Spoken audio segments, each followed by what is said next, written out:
मुंबई में आज पहली बार जिन ईवीएम मशीन्स का मतदान के लिए उपयोग हुआ था उनकी चेकिंग होने वाली थी। भारत में ये पहला ऐसा वाकया था जहां पर ये चेकिंग होने वाली थी। लेकिन जो उम्मीदवार थे जिन्होंने इस चेकिंग की मांग की याचिका कोर्ट में दायर की थी, नसीम खान जो कांग्रेस के उम्मीदवार थे जो हार गए थे चांदीवली विधानसभा सीट से, उन्होंने कहा कि कोर्ट ने जो एसओपी या रेगुलेशंस दिए हैं उसके हिसाब से जांच होनी चाहिए। लेकिन जो रिटर्निंग ऑफिसर थे उनका कहना था कि जो इलेक्शन कमीशन की गाइडलाइंस है, जो उनकी एसओपीज हैं, उनके मुताबिक ये जांच की जाएगी, जिसको लेकर सारा मामला अटक गया। अब नसीम खान जी ने 2 हफ्ते का समय लिया है। वो इलेक्शन कमीशन को एक पत्र लिखेंगे और उसमें ये मांग करेंगे कि कोर्ट ने जो गाइडलाइंस दी हैं, जो डायरेक्शंस दिए हैं, उसके मुताबिक इसकी जांच होनी चाहिए। अब देखना होगा इलेक्शन कमीशन इस पर क्या निर्णय लेता है। ये पहला ऐसा मामला था जिसमें जो उम्मीदवार हैं उन्होंने ईवीएम जो इस्तेमाल हुए थे वो चेक करने की मांग की थी और इसी तरीके से 20 ईवीएम जो हैं उनकी चेकिंग यहाँ पर होने वाली थी। ईवीएम गोडाउन से निकाले गए। जब से ये याचिका दायर थी, जब से मामला कोर्ट में था, तब से इन ईवीएम को सील करके रखा था। कोर्ट के आदेश के बाद इन ईवीएम को आज गोडाउन से निकाला गया। जो उम्मीदवार थे उनके सामने निकाला गया। जो विजयी उम्मीदवार थे मामा लांडे, उनके प्रतिनिधि यहाँ पर मौजूद थे, एडवोकेट समाधान सुलाने यहाँ पर मौजूद थे, उनकी देखरेख में इस ईवीएम को बाहर निकाला गया। और जैसे ही इन ईवीएम की चेकिंग करने का समय आया तब नसीम खान ने ये मुद्दा उठाया और उन्होंने अपनी सहमति नहीं दी, जिसकी वजह से इन ईवीएम को चेक करने का मामला जो है वो अधर में अटक गया। अब 2 हफ्ते का समय नसीम खान ने मांगा है। देखना होगा इन 2 हफ्तों में क्या उनकी जो मांग है वो इलेक्शन कमीशन द्वारा स्वीकार की जाती है या नहीं। देखिए, मुंबई हाई कोर्ट ने पिछले दिनों एक आदेश दिया था कि चांदीवली विधानसभा क्षेत्र में 2024 में जो ईवीएम की मशीनों का उपयोग हुआ है उसकी जांच करने का आदेश मुंबई हाई कोर्ट ने दिया था।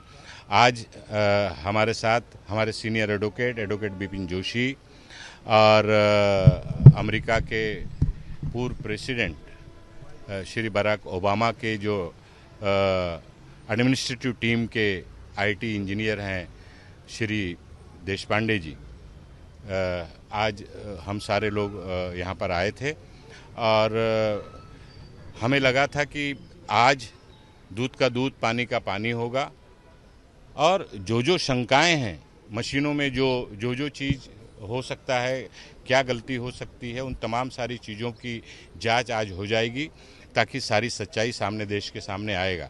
लेकिन जो इंजीनियर भेल कंपनी बेंगलोर से आए हुए थे उन्होंने साफ कहा कि निवडणूक आयोग के से हमें जो निर्देश है सिर्फ इतना ही है कि सीयू यूनिट, बीयू यूनिट और वीवीपैट, ये तीनों मशीन को हम एक साथ टेबल पे रखेंगे और उसको ऑन करेंगे और उसमें रेडी का फ्लश जब करेगा तो आपको मान लेना पड़ेगा कि मशीन में कोई गड़बड़ी नहीं है। तो इस तरह से तो मशीन की कोई जांच हो ही नहीं सकती। ना उसके डेटा की बात वहाँ पे की जा रही है, ना एसएलयू की बात की जा रही है, सिंबल लोडिंग यूनिट जो है उसके बारे में ना कोई बात की जा रही है, एसएलयू के डेटे की बात कोई नहीं की जा रही है। तो विस्तार से फिर हमारे जो टेक्नीशियन थे, टेक्निकल थे, उन्होंने बहुत ही लगभग हम लोगों ने 2 से ढाई घंटा माननीय सुप्रीम कोर्ट का आदेश और उस मशीन में क्या क्या चीज़ों की जांच होनी चाहिए, सुप्रीम कोर्ट के आदेश के मुताबिक वो हमारा अधिकार है, वो जांच उन्होंने करना चाहिए। तो उन इंजीनियरों ने उस बात को सही माना, एग्री किया, लेकिन उन्होंने कहा कि हमें जो गाइडलाइन है हम उसके आगे नहीं जा सकते। तो कुल मिलाकर चुनाव आयोग की मंशा पे शक है कि चुनाव आयोग साफ तौर पर, जो चुनाव आयोग पे पिछले 10-12 साल से बार बार आरोप लग रहा है मशीन में टेम्परिंग की, वोट चोरी की, उसको वो साफ दिखाना नहीं चाहते हैं, लोगों के सामने लाने देना नहीं चाहते हैं। अगर उनको लाने देना होता तो सुप्रीम कोर्ट के आदेश के बावजूद, मुंबई हाई कोर्ट के आदेश के बावजूद इस तरह का रिस्ट्रिक्शन इंजीनियर को लगाकर यहाँ पे आज जांच के नाम पर नहीं भेजते और उसका हमें दुख है। हमने उसका विरोध किया है, डायरी हुई है, मिनट्स बना है, उसका पत्र दिया है हमने उनको और हमने फिर से कहा है कि हमको 2 हफ्ते के अंदर इसके ऊपर जो सुप्रीम कोर्ट ने अधिकार हमें दिया है मशीन में जो चेक करने का, उसको हमको चेक करने की इजाज़त हमें दिया जाए, और अगर नहीं होगा तो हम सुप्रीम कोर्ट जाने पर उस पर फैसला करेंगे और सुप्रीम कोर्ट तक जाएंगे। हमारे साथ हैं बात करने के लिए एडवोकेट समाधान सुलानी जी, जो विजेता उम्मीदवार थे मामा लांडे, उनकी तरफ से यहाँ मौजूद थे।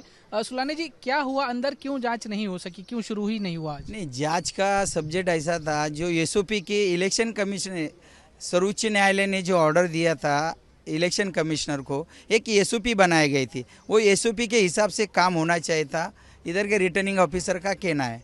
लेकिन वो जो उम्मीदवार है, उन्होंने जो पिटीशन सुप्रीम कोर्ट में फाइल किया था नसीम भाई, उनका कहना, मैं सुप्रीम कोर्ट में जो मेरा डिस्कस हुआ है, जो पॉइंट है, वो पॉइंट के ऊपर आप काम करना चाहिए।